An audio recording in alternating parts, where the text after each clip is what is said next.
Hello, I'm Dr. Terry Susan Fine, Content Specialist for the Florida Joint Center for Citizenship, which is part of the School of Politics, Security, and International Affairs at the University of Central Florida in Orlando.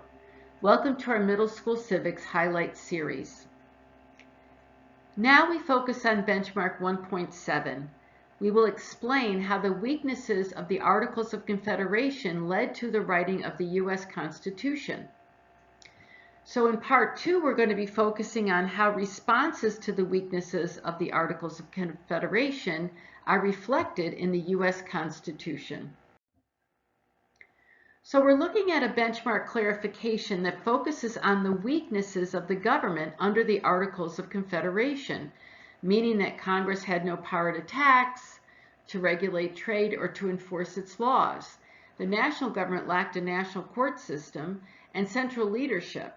No national armed forces were present, and changes to the Articles required unanimous consent of the 13 states. So in essence, what we're doing is we're taking the lessons learned, the painful lessons learned under the Articles of Confederation, and made the difficult decision to create a new government about 11 years after the Articles of Confederation were put into place. And the Articles of Confederation were put into place right after the Declaration of Independence. And so we ask ourselves, how are the weaknesses of the Articles of Confederation that I just listed reflected in the U.S. Constitution? Meaning, how did the framers of the U.S. Constitution overcome the weaknesses of the Articles of Confederation because of their concern that the country under the Articles of Confederation could not survive, that all of that hard work that led up to the Declaration of Independence would be for nothing if the country itself did not survive and could not defend itself from outside forces that wanted the United States government to fail. And one of the ways to do that is to take a close look at the weaknesses and then to create governmental structures and governmental processes to make sure that those weaknesses did not or could not happen in the future. So first, let's remind ourselves, what were the Articles of Confederation? The Articles of Confederation was the first government of the United States following the Declaration of Independence. The Articles represented a state-centered decentralized government where the primary powers of government were held at the state level. In order for these powers to be held at the state level or to be decentralized, meant that the national government by design had to be weak. So even though the name of the country was the United States of America, the focus really was on the states of America and not United States. And it was the weaknesses of the Articles of Confederation that made the country not be united. So a confederation was originally chosen in response to the British unitary government under which the colonists were subjected to natural rights violations under King George III. In essence, King George III was physically and politically thousands of miles away, and he was abusing his power over the colonists. So once the colonists declared independence, they wanted to have government close to them.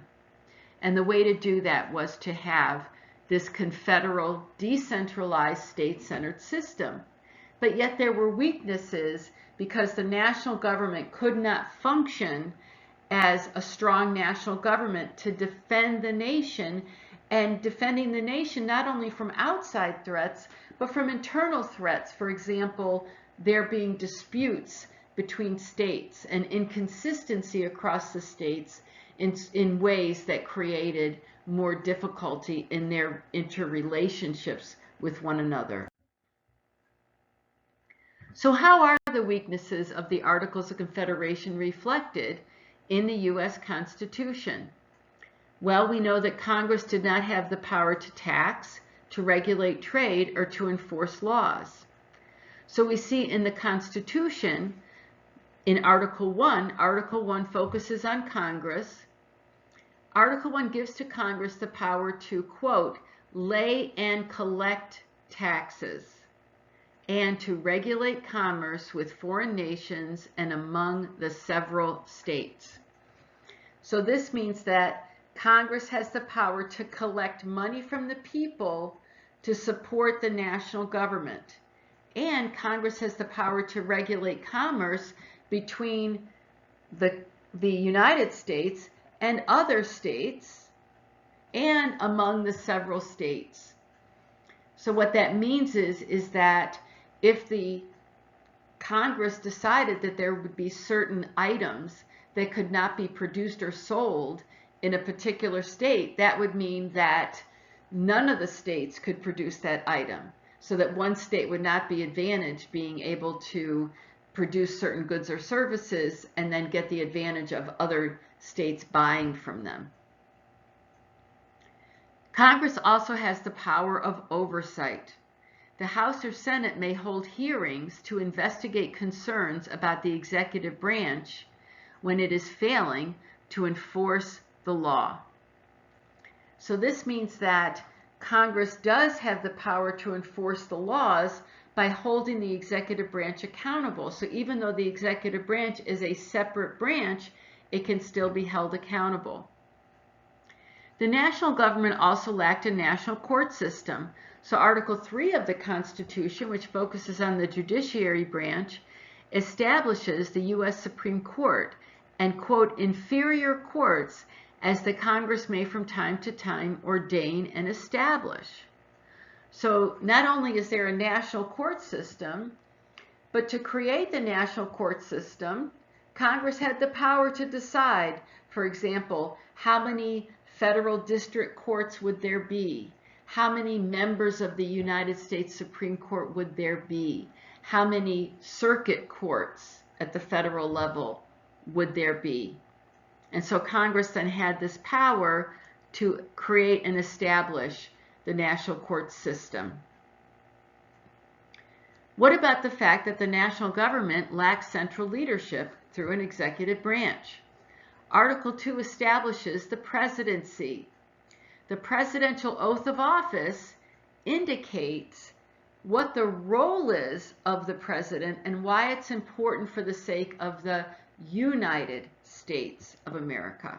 The president is required by the Constitution to either say or affirm, meaning the president may say the oath of office, or somebody else might read the oath of office, such as the Chief Justice of the U.S. Supreme Court, and the president then will agree to the statement.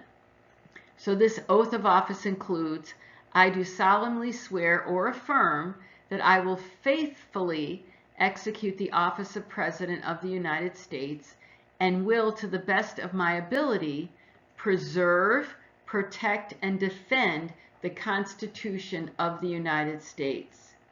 So here is someone who now is in a national office, leading the nation, protecting the Constitution. What about the weakness that there was no armed forces? Article 1 gives to Congress the power to raise and support armies, while Article 2 establishes that the President is Commander-in-Chief of the Army and Navy of the United States. So there being no national armed forces, we see that both the legislative branch and the executive branch play a central role in establishing and seeing to the success of the national armed forces. What about changes to the Articles of Confederation requiring unanimous consent? Well, Article 5 changed that because Article 5 established an amendment process which includes that 2/3 of each House of Congress may propose constitutional amendments which are then ratified by 3/4 of the state legislatures.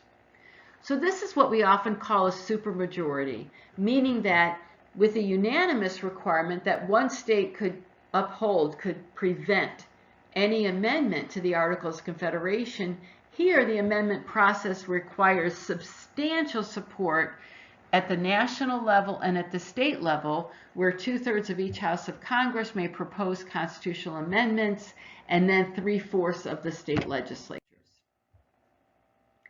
Thank you for joining me for Middle School Civics Highlights. Do you still have questions? Please contact us using the information that appears on the screen.